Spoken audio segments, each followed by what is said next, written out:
Olá, sou o professor Gilvan, e hoje eu gostaria de compartilhar com vocês uma nostalgia.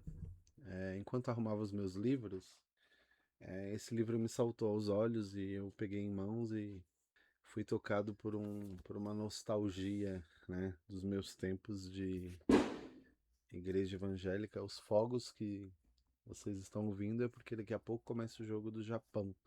E aí eu resolvi usar esse tempo para arrumar a minha biblioteca, mas já desisti já dessa empreitada. Esse é um livro do Paulo Brabo, chama-se A Bacia das Almas, que é o mesmo nome de um blog onde ele postava esses textos. E era um texto muito visitado por cristãos, ali por meados dos anos 2000, 2005, 2006. Esse livro é de 2009, foi publicado pela editora evangélica Mundo Cristão, e é um livro bastante interessante. E há aqui, entre os ensaios e confissões do Paulo Brabo, um texto que a mim é muito caro, chama-se Em Louvor dos Pecadores. Está na página 147 e também constava no blog do Paulo Brabo, que deixou algum tempo de existir, depois ele voltou. Acho que hoje novamente é possível encontrar esse texto no Bacia das Almas. E eu gostaria de compartilhar essa leitura com vocês. Em grande parte, depois de conviver por décadas com gente santa, só fui conhecer Jesus pessoalmente através dos pecadores. Não fui encontrá-lo na igreja, onde insistíamos que ele morava e onde falávamos metade do tempo sobre ele. Na igreja encontrei meus amigos mais bem-intencionados, muitos deles assustadoramente queridos e carentes, mas oprimidos como eu debaixo de um sistema fundamentado em medo e desejo. Por mais que eu simpatizasse com o calor das instituições e com o mérito das boas intenções, nada eu testemunhava ou vivia da satisfação inerente, a generosidade, a paixão e a terrível liberdade que os evangelhos atribuíam ao Filho do Homem. Cantávamos, chorávamos e nos abraçávamos debaixo do mesmo teto piedoso, mas ali não estava o Espírito de Jesus. Não o encontrei, nem me afastei dele na Universidade Federal do Paraná, onde meus mentores evangélicos tinham alertado que eu encontraria amigos irresistivelmente devassos e correria o risco incessante de ideias sediciosas, construídos os dois para abalar minhas convicções. As ideias eram ralinhas e as companhias inofensivas. A grande maioria tão ou mais careta, casta e ultraconservadora do que eu. Havia algum coleguismo e bons parceiros de truco, mas também não pouca competitividade, intolerância e altivez. Entre parênteses, talvez tanto quanto na igreja, fecha parênteses, e o Espírito de Jesus não estava ali. Mas Deus teve misericórdia de mim, este santo, e permitiu que eu convivesse de perto com pecadores. Isso, em inúmeros sentidos importantes da palavra, me salvou. Como eu suspeitava, os pecadores não se entregam como nós na igreja a pecados mesquinhos como a hipocrisia, a mentira e o orgulho. Abrem eles mão desses amadorismos e tratam da coisa em si, da sem-vergonhice mais vital, sensorial e carnal, sexo, drogas e rock and roll. Finalmente, estava eu no mesmo recinto que pecadores de verdade, gente indecorosa, sensual e autoindulgente. Drogados, homossexuais, bêbados, libertinos, prostitutas, poetas, safados, depravados, corruptos, lascivos, habituei-me ao doce perfume da maconha, visitei os mais variados mocós, vi carreiras de cocaína se armarem e desaparecerem.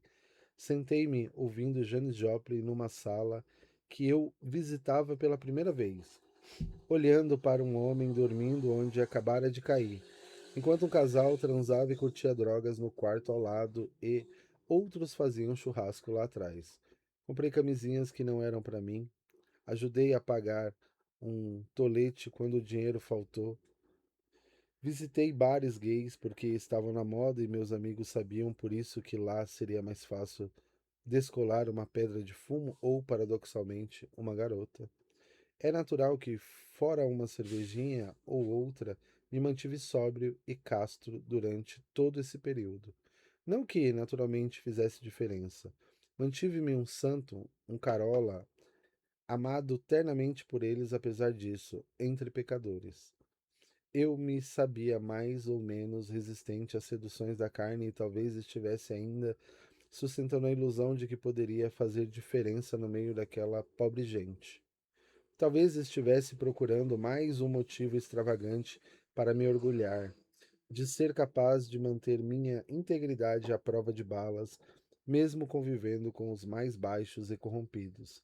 A esta altura, não sei dizer o que esperava, mas sei dizer o que não esperava. Não esperava encontrar entre os pecadores e pela primeira vez na vida a terna experiência do Espírito de Jesus. Não em mim, neles. Posso garantir que, até aquele momento, eu só conhecia a postura de Jesus e dos primeiros cristãos de ouvir falar. Os evangelhos atribuem ao Filho do Homem tremendas paixão, vitalidade, generosidade e independência.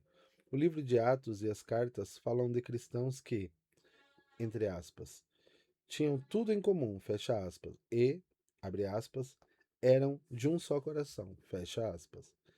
Em seus momentos mais idealistas, Jesus fala em amar os inimigos, dar a outra face, emprestar sem esperar receber de volta, oferecer um banquete a quem não tem como retribuir. Paulo descreve um mundo sem preconceito de sexo, raça ou classe social. João garante que Deus é amor e que o amor abre mão de qualquer traço de temor. Paradoxalmente, este mundo definido em termos positivos, poucos cristãos chegam, em qualquer medida, a experimentar.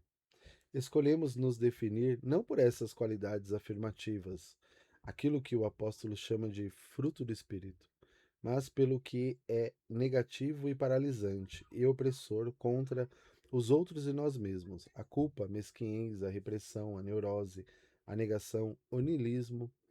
O mundo em que todos se aceitam e se amam, embora faça parte de nossa pregação nominal, nos é aterrorizante por natureza. Tudo em nossa postura batalha contra ele. Ah, abre aspas, a gloriosa liberdade dos filhos de Deus, fecha aspas, não nos interessa. Alguém me dê depressa um líder carismático e um rol muito claro de mandamentos. É só o que pedimos. Entre os pecadores, encontrei um universo livre da superficialidade da igreja e da irrelevância burguesa da faculdade. Aqui estava um mundo que escolhia se definir, na prática e não a partir de qualquer discurso ou demagogia, pela aceitação e pelo amor.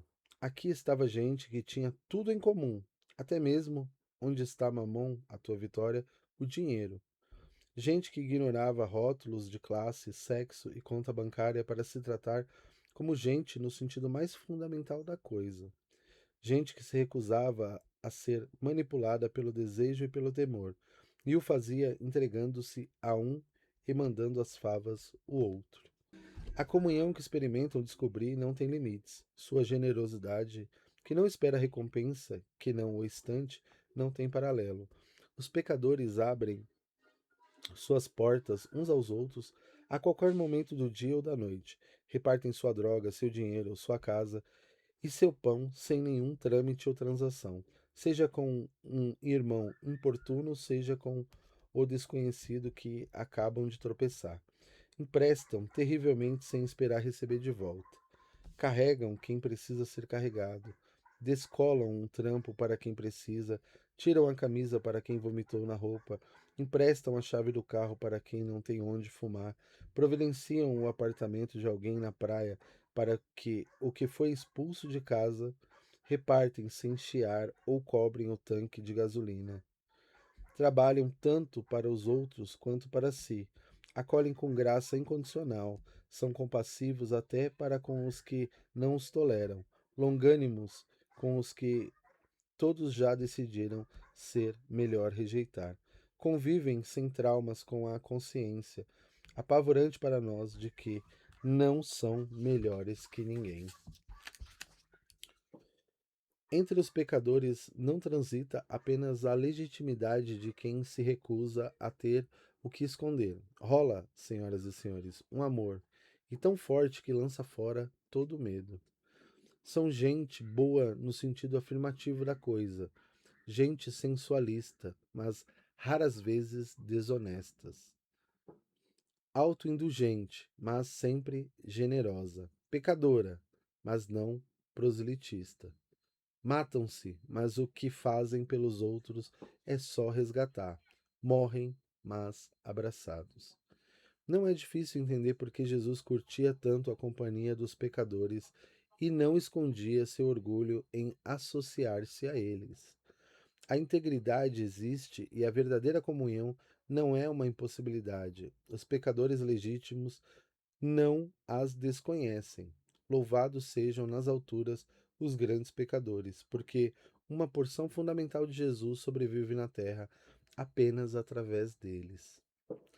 Arrependo-me, naturalmente, de não ter pecado tanto quanto devia com meus amigos pecadores. Eu, que não consigo viver nem de longe tão perto da inteireza de Jesus quanto eles, deveria ter-lhes dado pelo menos essa satisfação.